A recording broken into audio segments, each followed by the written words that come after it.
Okay, so we finally made it. We're inside the cabin.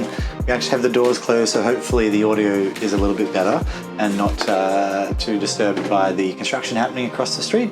So sorry again for that, and thanks for bearing with us.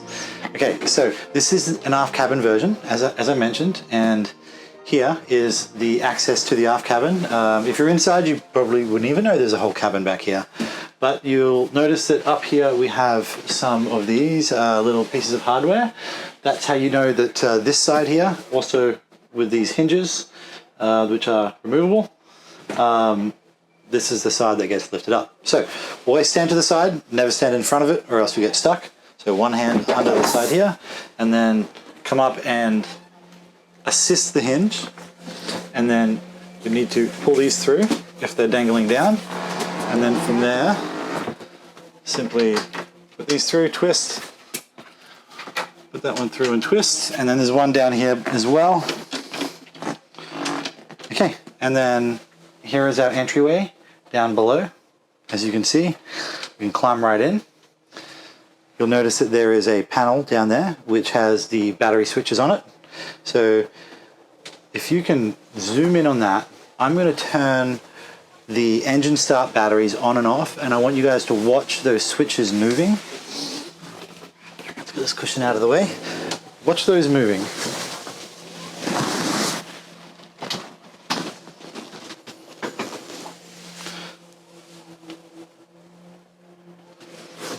Okay, so that's the off position, and now we're turning them back on again. Okay, so this is something that is a feature on the newer 28 Axopars. The old ones had manual switches, so you used to have to climb all the way down here and turn these off manually every time. So what they did is they added the additional feature of having this switch where you could turn them on and off from at the bow, from at the helm, and then it's just basically remotely controlled, which is amazing. If you do have an older Axopar and you're watching this video, know that there is a aftermarket option here. There is a way to retrofit in switches that are controllable. So that is something that I have heard of. We haven't done one yet, but it is in your future if you desire. Okay, so let's just break there, and then I'll climb down below and we'll talk about the cabin space. Okay, so in this aft cabin space you can quite comfortably sleep 2 people. I'm going to go around the room and I'm going to talk about everything that's in here. So of course let's talk about these blinds first of all. Over here on this side, pretty standard issue. We grab and we pull and they go down. Okay, and then we can twist this closed for privacy, and then on this side we have the same. Okay. And then that one's closed. We have our light switch to control the ambient lighting in here.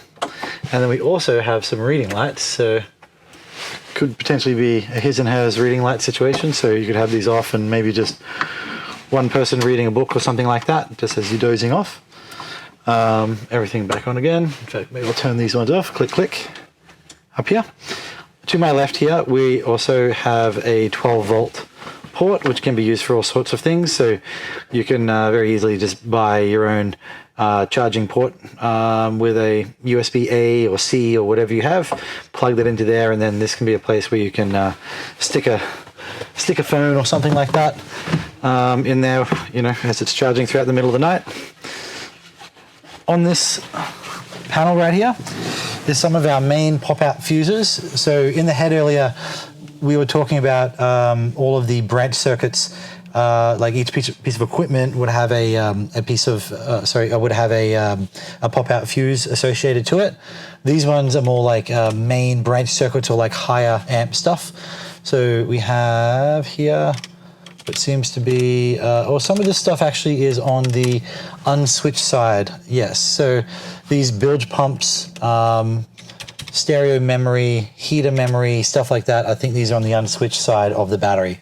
So turning these things off, these switches off, some of these will still actually have power nonetheless. Okay, so let's just, if you move on back just a little bit, make a little bit of room for me to come forward. Okay, so in a single engine application, there will be no battery here where I'm pointing. In a dual engine application, there is a battery in the middle. So usually there'll be, with a single engine, there'll be a service battery on one side and a starting battery on the other inside these panels. However, one of the starting batteries actually moves, the service battery moves to the center of the boat, and it'll be down here, and then you'll have your port and starboard batteries respectively located on the outside here. Now, because this is a walk-through instructional video intended for new boat owners, I think we should get into this space and take a quick look. So if you jump over there and have a look back this way, we can have a look right in here. Okay, so very easy to remove poppers right here. Okay, so move that to the side.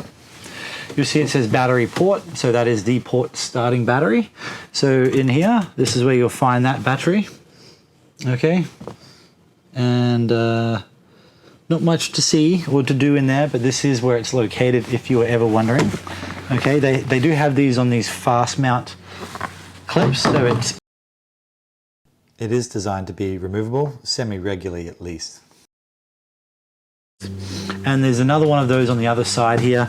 I think for the ease of this video, I won't bother popping that off, but I will open this guy right here and show you that here we have the service battery, just as promised. They moved it right to the center here.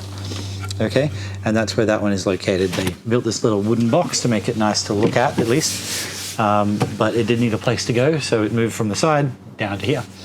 All right, so here is our flagpole from earlier. We never actually did install that. It wasn't in the locker, it was inside here where it's nice and warm and dry. But while I have it, I'll show you how it works here. So to get it into that receptacle, one of these is a locator that is designed to be inside of the receptacle and actually locks it from falling out. The other one is actually a button. So this one is what you press with your finger, you slide it in and you let go, and that should lock the flagpole in. It should never ever fall out, okay? So Canadian flag, we're in Canada, but obviously you'll put the flag of the country in which the boat is registered. Okay, so let's stop there and keep moving through. Okay, exiting the aft cabin, we're back into the main cabin. This is still set up. I'm going to drop this now, and that is simply just a reversal of before.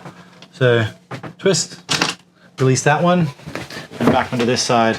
Release these, let them fall, and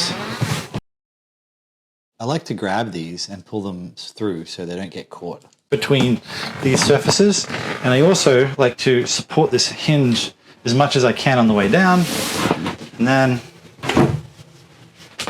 positive lock, you'll feel that go down. Okay, so this whole area here will turn into a bed. These seats will spin around 180 degrees.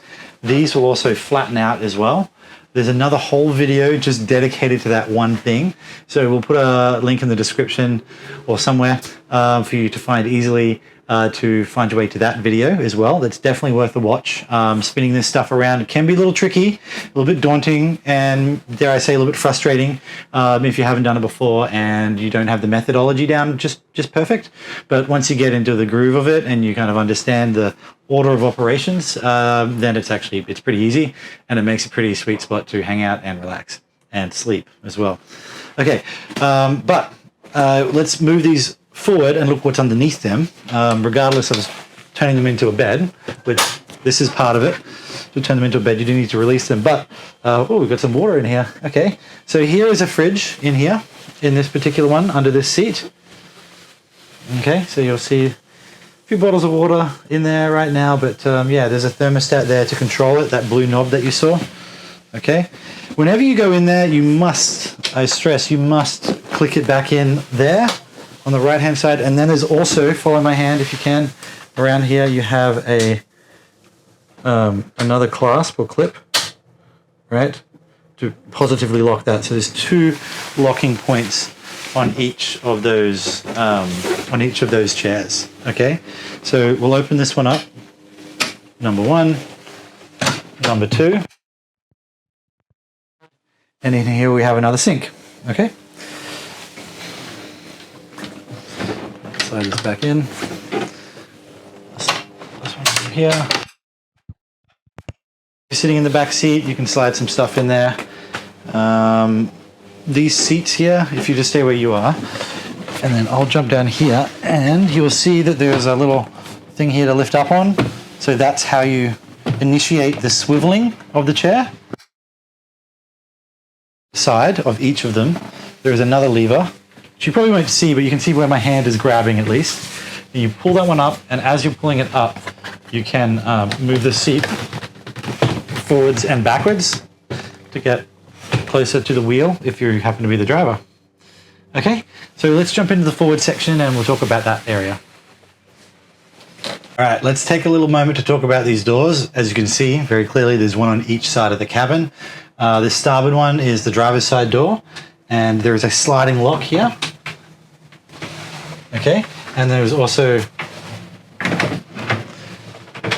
this here will release it. Sometimes it can be a little tricky, but if you kind of push the door in as you're undoing it, it can make it a little bit easy to undo. So a little tip for you there.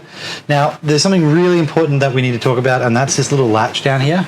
If you are underway with the door open, that is absolutely critical. Or potentially bring it to the next little cutout if you're wondering what that thing's for. That's for this to go in here as well. If you stop or speed up suddenly, this door has the potential to slide very fast and cause damage to either your fingers or the door itself or the frame or the glass or something like that. So always make sure the door is secure if you are moving fast. Obviously, when a boat's moving fast, there's a lot of energy, potential energy, right, stored, and stopping, starting, changing directions, things like that can all cause unsafe situations. So be very, very mindful of the fact that your doors need to be secured when you're underway. Okay, so I'm going to unflip this here. I'm going to close it there. Okay, so the funnest part of the boat is yet to come, and we're going to do that right now. We're going to talk about everything up here. Okay, so the first thing that you will immediately notice is these displays right here. You're going to have a few different options.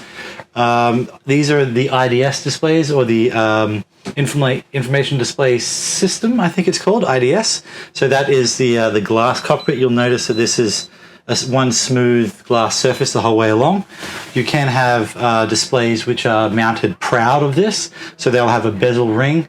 There's different advantages to having different screens.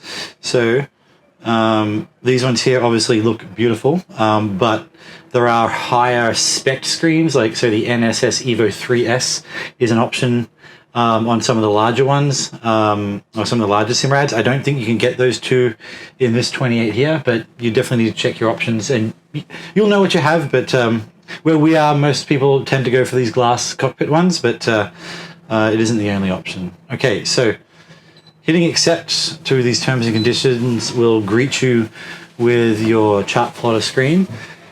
They will come back to the place where you left it last.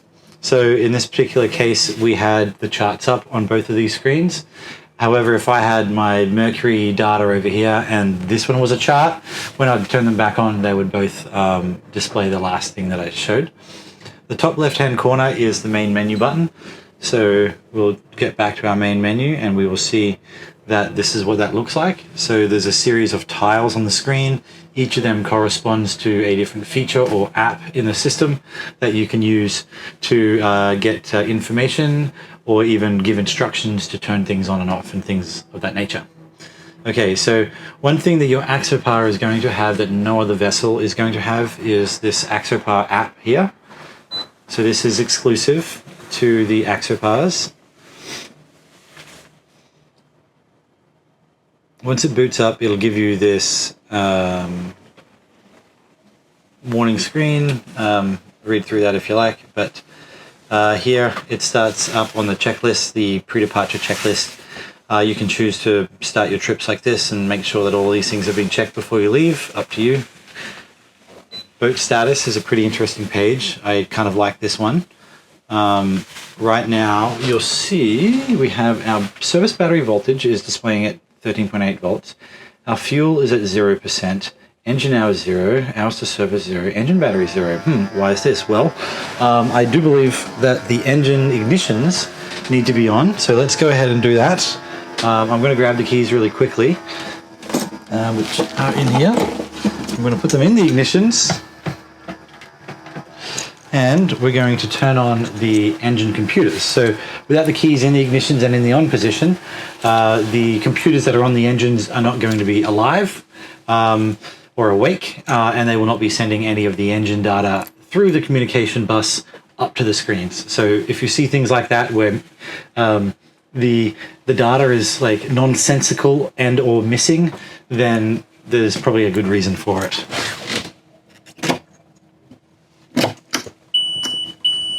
Okay, so from the off position, I went past accessory and into on, but I didn't actually start them at this particular point. So after a few moments, you'll notice that those data points that were blank or displayed zeros will actually come to life and will actually give me something noteworthy to look at. So we'll let it do that and get the computers all booted up, and I'll just talk about something else in the meantime. Okay, so you'll have an echo sounder more than likely on your screen. So here it is here. There's lots of different ways to set this up. I am not going to go into all the different options and things you can do, but if you pull out this side menu, this is where all the options are to get in there and make all the changes. If you are into fishing and depth sounders and you've used this stuff before, you'll feel right at home. If not, there's plenty of other literature and or videos out there on how to do this kind of thing. Down scan and side scan are really the same as the echo sounder, but they will shoot side or down. So you'll notice it'll come up and says pause. So we go more options, you hit the pause button, and then it'll actually start to work. So that's where you need to go if you ever see that. And then down scan as well. So any of these could be in a pause state. Sometimes we find them and they're paused and we don't know why. No one can ever remember hitting the pause button, but just come into that menu and unpause them. There's a hot tip for you. As we saw earlier when we were up on the roof, this is equipped with a radar. So typically the radar is going to be in standby mode. That's the mode it should be in unless you are using it. So let's go ahead and, and use it. So if we come to here, we hit transmit, and then away it goes. I can actually hear it. So lots of different options in here. Once again, I'm not going to get into this in depth, but up here is your 1/4 nautical mile. That is what is your rings, right? That means from here to here is 1/4 of a nautical mile. If we change our zoom level, we're zooming in, which now means from where we are to the outside of this first ring is 1/8 of a nautical mile, right? So it's a smaller distance. And this is true as well from this ring to this ring. So the rings, is basically from here to here, here to here, basically as you go out, right? So when you're done with your radar, remember to put it back in standby mode. You may need to scroll up to here, standby. Okay, so that's one way of doing it. Another way of putting your radar in and out of standby mode is you hit the power button, which comes up when you have a menu button. When you're in the menu screen, the power button will come up down the bottom right, and you actually have this here, so where you can put it into transmit and then back into standby again, just like that. Sometimes it'll show you an A and a B. I'm actually not quite sure why that is. I always just default to pressing A. So that's that. While we have this open, we should have a look at the system controls that are accessible through this, quick menu by pressing the power button, just tapping it. So obviously putting the thing in standby isn't a bad idea. If you want to just hit that, then the screen should just go black. It's kind of a little bit on in the background, but the screen is just off. So as it suggests, standby is standby, like it just comes right back to where it was very fast. So it just kind of turns the screen off, I guess. You have a shortcut into the settings, or you can adjust the brightness directly from here as well.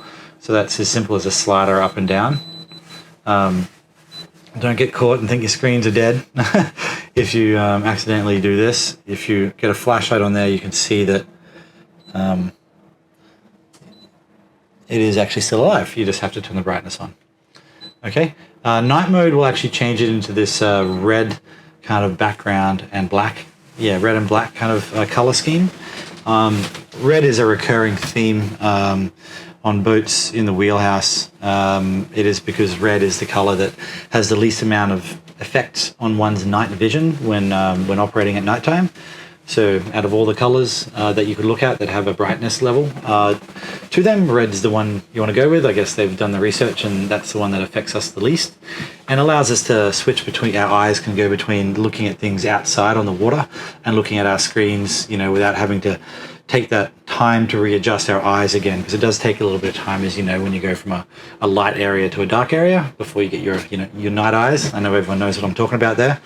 Okay, so I'm going to come outside of night mode and then back into this area here.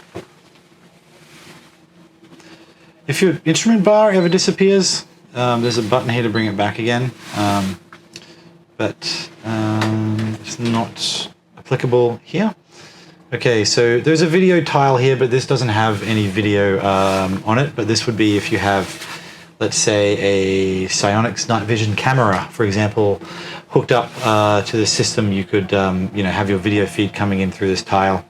There's a navigation tile here, which really is just a nice kind of fancier chart, I suppose, or should I say a little bit more custom to following a route, because it's got this perspective view. It shows you course to steer up the top and things like that. So I kind of like this view if I'm actually on a course and I've set myself up a course.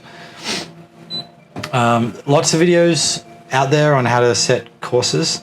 I'll do a really quick one, but there are other ones out there, so definitely look for those. I've done some on this channel, and there's lots of other people that have done them as well, so have a look out. But let's do that really quickly. So from the chart, we pull out the side menu, new route, and then we have a start point, and then we can have a second waypoint, third waypoint, fourth waypoint, and then there's our route, and then we can hit save basically, and then you can give it a name. All right, they will all turn up in an area here. Okay, back to the main menu obviously, and then there's this sidebar. In the sidebar there's a waypoints button, and up the top here you hit routes. If I'd saved that route, it would turn up here, and every one you do is comes up in a list view down here. I find that probably the easiest way to get to a very specific route that you're looking for. However, unless you quote unquote hide the route, which you'd need to go in and change the settings and make it invisible on the chart, then you can start or find or initiate a route for navigation by just finding it here, because those dots will just be on the screen and you just hit one of the dots and then you can start your route. Okay, but watch the other videos, we go a lot more into depth on it there. Let's head into the Mercury screen. This is an important one.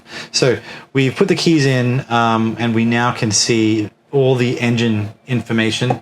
Most people choose to have the Mercury screen up when they're running on at least one of these two displays. You do not have to, but it is a very popular thing to do. There's lots of stuff all at once to see here regarding engines, which is great. So RPM gauge for port and starboard.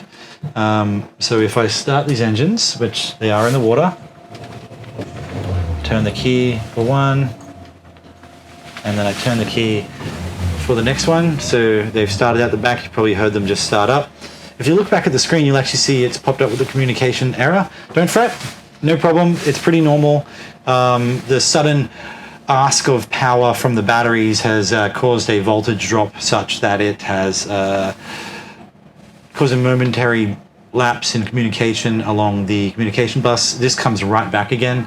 As you can see, it's all back there. So after you start your engines, it'll be back and it'll be all accurate and everything will be fine. So don't worry if you lose that communication when you start your engines, it'll come right back again.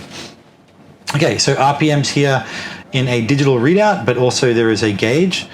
There is a throttle only mode. So I'm going to press it on the side here, and so I don't jump into gear.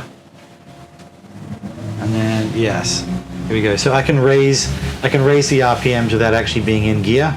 The gears are here, so here's neutral, If I went into forward gear, then that little circle would move up to the F for forwards, and then it would move down to the R for reverse. But you'll see my, my gauge is actually rising up there as well. Okay, and I'm going to come out of throttle only mode. There's a button down here on the side. It's going to be really hard for you to get a camera angle on that, but it's down here that says throttle only. It's either on or it's off. If it's lit up like that, and if these little lights are flashing on the control head, on the port and starboard side, it means it's in throttle only mode, which means I can safely go into gear and raise the revs without it taking off. But if it is off throttle only mode, beep, these go solid. That means when I click it into gear, I'll do it really quickly. You'll just see this move from neutral to forwards on the screen. Okay, that's all I'll do here because we are tied up to the dock. Okay, and then to shut down, I can simply use this button as well to start and stop. So that'll actually turn both engines on and off from this one button, just like a modern car. You'll see the trim gauge on here as well. So this is referring to your engine trim only, not boat trim, which is different. Boat trim is down here, oops, just down below. So this is your trim tabs, okay? We'll talk about that in a second. This is your engine trim. Engine trim is engines going up and down in the water. So spin around and take a look at the back of the boat, and I'm going to trim the engines up and down so you can see what that looks like. Okay, so there those engines are going up and down. This is increasing trim. This is decreasing the trim.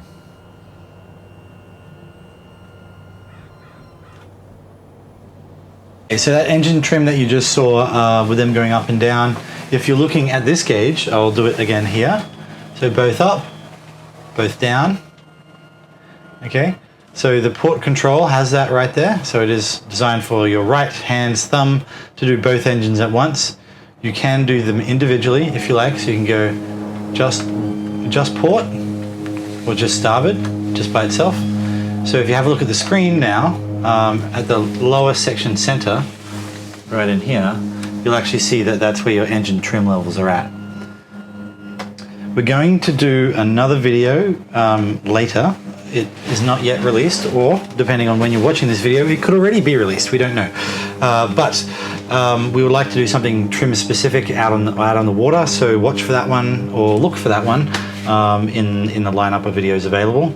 But I'll do a very brief overview of trim and how to use it right now, and then we'll do a deeper dive on it later. So your trim is something that generally is all the way tucked in or at zero at low speeds, and the faster you go, the more trim you're going to introduce to your system to a point. The reason you are doing that is to get better efficiency out of your engines. As you start going faster, you trim a little bit more and a little bit more up to a certain point, as I said, and you'll notice that your fuel efficiency will get better and you will go faster. So that is what trim is for, and that is why you use it, and that's why it's there. And that's also why it's important to look at it, because you will become familiar with those numbers. So you'll learn your cruising speed and your happy place, and you'll also learn what numbers are best for you and your boat and your running style, and you'll typically just trim right to that point, and then away you go. Or you could use the active trim system. So let's talk about active trim really quickly now as well. So on the side of this panel here, we have the vessel control button. Sorry, we pull this out, and here is active trim right here. So right now it's on. So that means if I was to start driving, the faster I go, the more these engines would automatically trim up and out of the water. I've said this before, and I will say it again, and I'll say it now. Active trim, in my humble opinion, is a little bit of a misnomer. It's not really active. It's not like relying on like a constant feedback loop to get and dial in the fastest possible speed. It's more of an automatic trim system. So when you set your profile, the way it's working in the background is, hey, this boat's going so fast, I will set the trim to X level, and that will be that. And there's nothing more active about it. It's just simply, if this, then that. That's what active trim is. But we'll do another video on that. Okay, so if you want your engines to trim automatically, have active trim on. If you would like to trim your engines manually, turn active trim off and trim manually. So they're your options, okay? There's another button to turn active trim on and off on the side here. Maybe drop down, or can you see from up top? Yeah, so down here, active trim right there. Okay, so that's what it looks like when it's off, and this is what it looks like when it's on. You'll see the profile lights 1 to 5. They'll light up to indicate what level you're on. So that would be level 2, that would be level 1. This would be level 2, this would be level 3, 4, 5, okay? So out of the box, level 3 is where you should leave it unless you want to change it. What is the difference between all the levels? Well, the higher the number, the more aggressive the trim gets, which means it'll get higher, faster. Or should I say, when you're going slower, it will trim more, right? So I've tested this out there on the water, and what tends to happen with a higher number is it'll, like the slower you go, it'll actually trim out of the water a lot more. So instead of having, it trimmed to 10 at 20 knots, it may trim to 15 at 10 knots or something like that. Those numbers are not accurate. They're a little exaggerated, but that's an example of what those different profiles do. Okay, enough about trim. There are audio controls also in the system. So the pull-out sidebar here. Did you want to maybe get back and shoot directly at it? Yeah, there we go. Or I could do it on this screen here if it makes it easier. Let's do that, so we're not looking at it at such a weird angle. Okay, so here's audio. Okay, so we can press that and bring it out. Right now the system is in the off position, so we hit that and it will actually just fire right up. A lot of people ask us that don't get a proper orientation, hey, I can't get my phone to attach. I've gone through every menu that I can find on the screens and I do not find a way to connect my phone. Well, you're not alone. And there is no way. The reason you can't find a menu option here is because there isn't one. What you need in order to do that is actually a hard physical remote, which on the 28 Axopar is located on the port side over there. So follow my finger and we'll find we have this remote right here.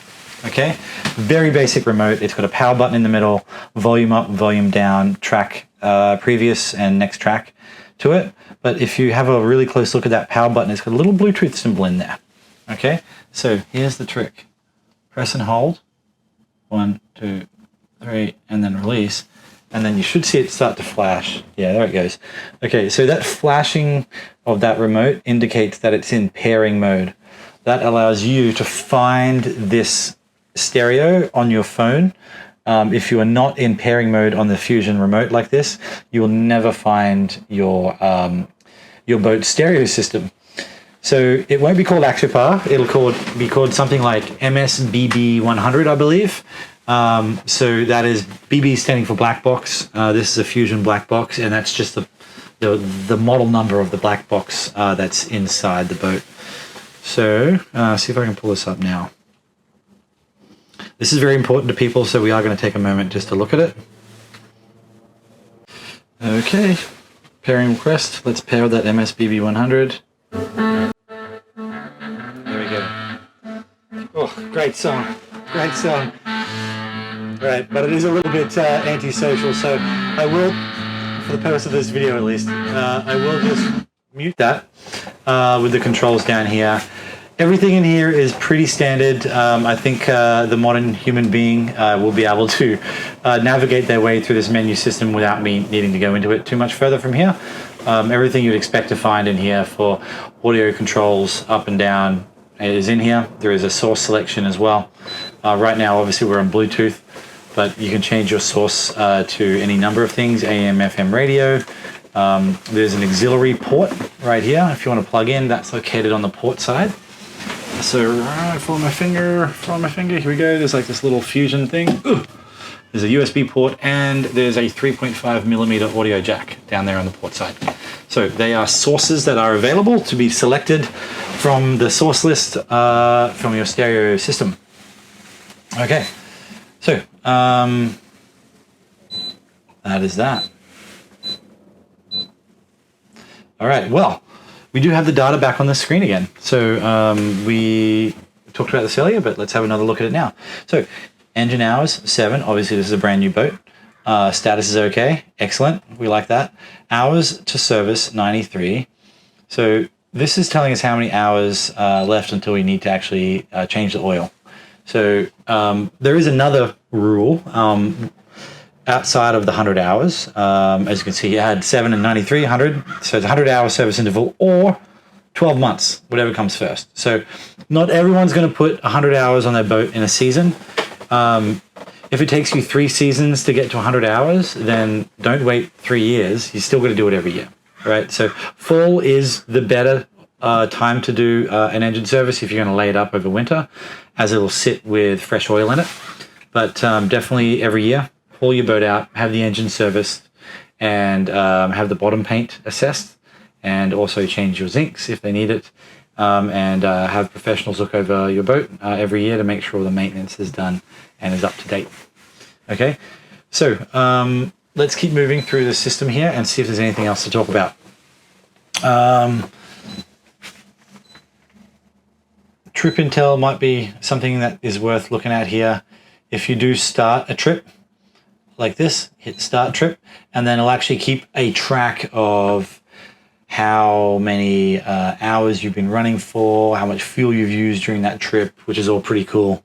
You can actually see your fuel gauge really easily and simply here.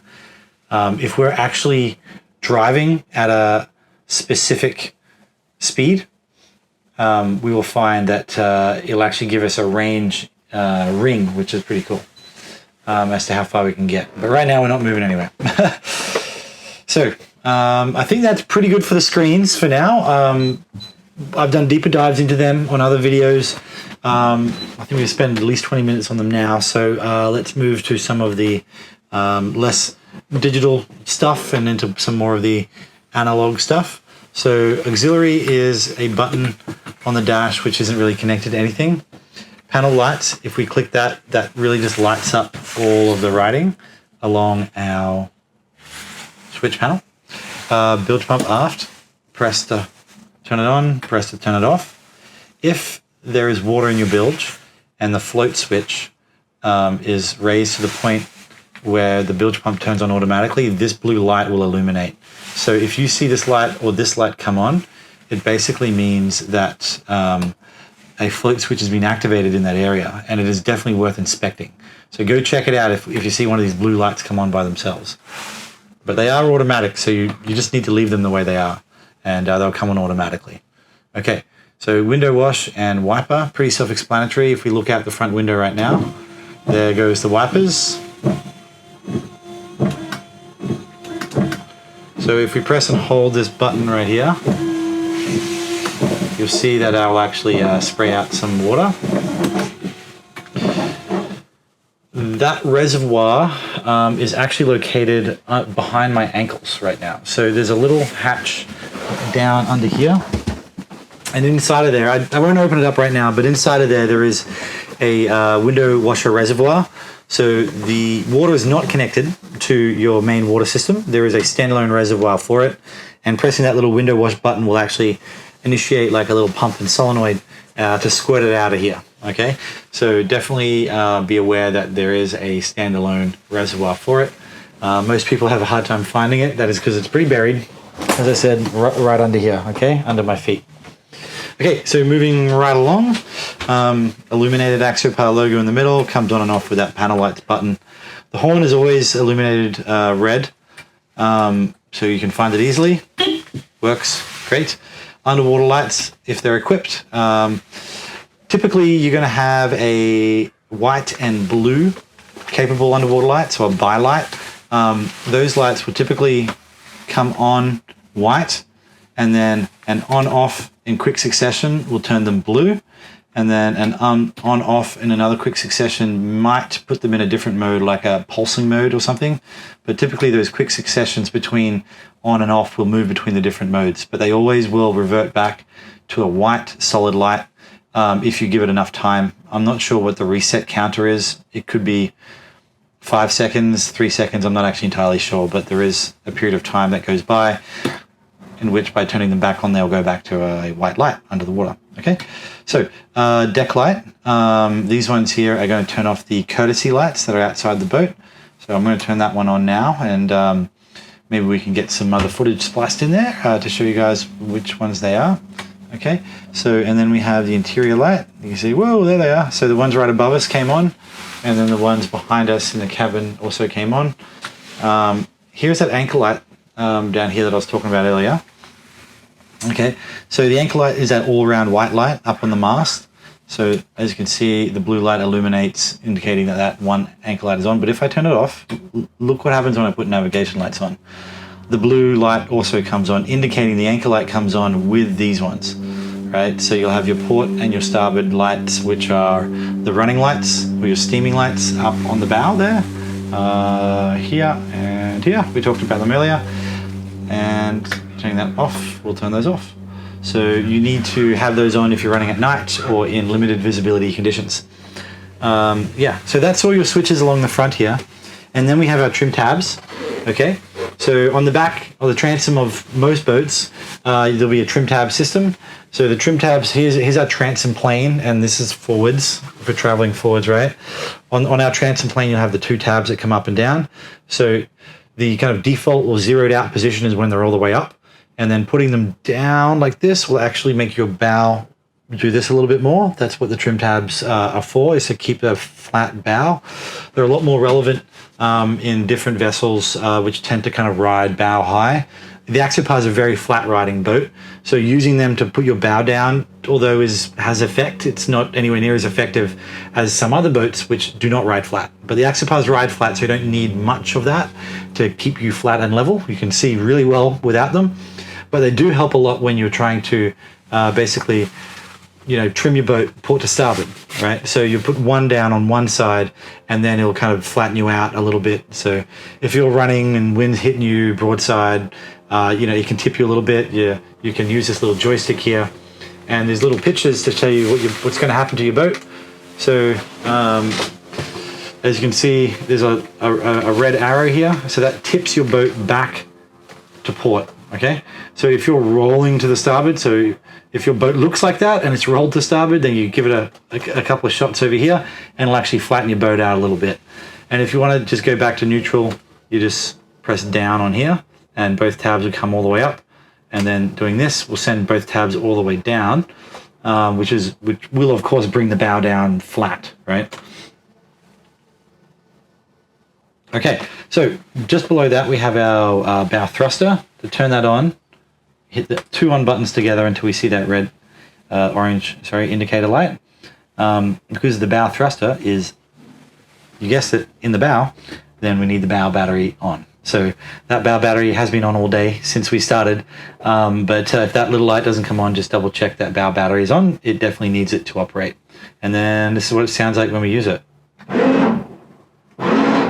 Really handy for parking, but it can suck in bits of floating wood or whatever's in the water around you. So, just know that if you're coming through a really, really messy, dirty area and there's lots of stuff in the water, there is a potential of sucking some stuff in there. So just be mindful of that. It's a tube, so things get sucked in there. You don't want that to happen, but it happens pretty rarely, so I wouldn't worry about that too much. Okay, we have another piece of equipment down here, which is the VHF. Another full video on that one. Yes, that is also been done recently, but I'll do a really quick run through. So we press and we hold, and we get into here. If you do not have this MMSI entered, then DSC will be disabled. It will let you know every single time you turn your radio on. All you need to do is just hit that X button. It'll clear it and it won't remind you again until the next time you turn it off and on again. But you'll see on the left-hand side is the is the volume, right? Volume's on the left. Squelch. You pop that in, and then over here, squelch is on the right. Okay. If it's all the way off, you get nothing but static. So you can just click it up just one notch past this where you hear static, and that's a good squelch level to have. You should be monitoring 16 no matter where you are in the world, unless you're engaged in other communications, but this is where everyone should be monitoring for distress signals. But do not talk on 16 unless you need to. 16 is not a channel that gets used for standard communications. You can establish communication on 16 and then move to another channel, or you can call for distress on 16, or 16 will be used for a search and rescue operation or something of that nature. So my little spiel here is not a drop-in replacement for proper VHF training. VHF training is something that I think everyone should do. So please find a course, look into it, find someone online, or find someone in person that can teach you more about VHF operations. There's a lot to know. Being irresponsible with the VHF does actually carry some disciplinary action by local authorities if you misuse the airwaves. So no cowboys allowed on the VHFs. Use it responsibly, but it's a great tool to have if you know how to use it well. Okay, so what else is here to talk about? Webasto is something that we've touched on a couple of times. There's a couple of vents around the boat, and there's a control on the port side. So if you spin and look over to the port side where that fusion panel was, you'll see there's actually a Webasto control here. So there's a little power button right there. So if we hit that button, it'll come alive, and then it immediately turned green. Green is telling me that it's actually already started the heating mode. It won't be hot immediately, but that's the mode that it's in. If you see it as blue, that means it's just ventilating. So it's simply just pushing air with no heat. But right now it'll work its way through a startup procedure. It'll start dripping some diesel onto a gauze, and then it'll start a flame front, and then eventually heat will come into the cabin. It can take 5 to 10 minutes before it feels warm in here, but when it starts cranking, it really gets going. So I would recommend to anyone running their boat in rainy weather or colder weather, or any type of weather that would produce any level of condensation on the windows on the inside. You definitely want to mitigate that, because if you can't see, you can't drive. If you can't drive, then you know you can't drive, which is not a problem. Which is a problem. So these vents here can be turned towards the windows, and the system can be set to the on position when you first get down here, and then you can blast nice warm air towards your windows and try and mitigate, you know, the moisture that's coming out of your breath. If you've walked inside out of the rain, your clothes are going to be carrying lots of moisture. If it's warm inside of here, or even if it isn't, the moisture generally leaves your clothing, sticks to windows and stuff like that, and can make a real nightmare. So love running the Webasto in those conditions. It's a really, really great feature to have. Okay, so I think we've hit almost everything there is to talk about as far as what's happening here on the dash, at least in a capacity I think that's fitting for this video. Maybe we'll have one quick look at the owner's pack and what's in there, and then I think we can wrap this one up. Okay, let's look at that owner's pack. Okay, so owner's pack, we've mentioned it a few times. This is what it looks like. It's basically just a little satchel with the Axopar logo on it. It is full of all the manuals. So it is manual after manual after manual. Every manual that is related to all the equipment that gets installed on these boats at the factory goes into this bag. Sometimes there's even CDs with literature on them as well. There can be things like spare remotes and spare parts in here. I don't think we're going to go through everything one by one, but it is basically just a whole bag full of manuals. So if you're a big manuals lover, then right here, this is the ticket. So you could lose hours of days reading all these manuals, but they're all there if you need them, okay? So generally in the owner's pack as well will be the spare set of keys. So here they are. You'll see that the Mercury keys will look like that. They won't have that big black plastic molded section on the end, because these are the spares, right? They are a little less fancy. And then we have the Southco keys that look like this with a little number stamped into them. These ones are for the side doors. So the numbers will correspond to the actual lock that you have. And then there's going to be those little tiny keys we were talking about earlier. So these ones here will lock the head door and also the forward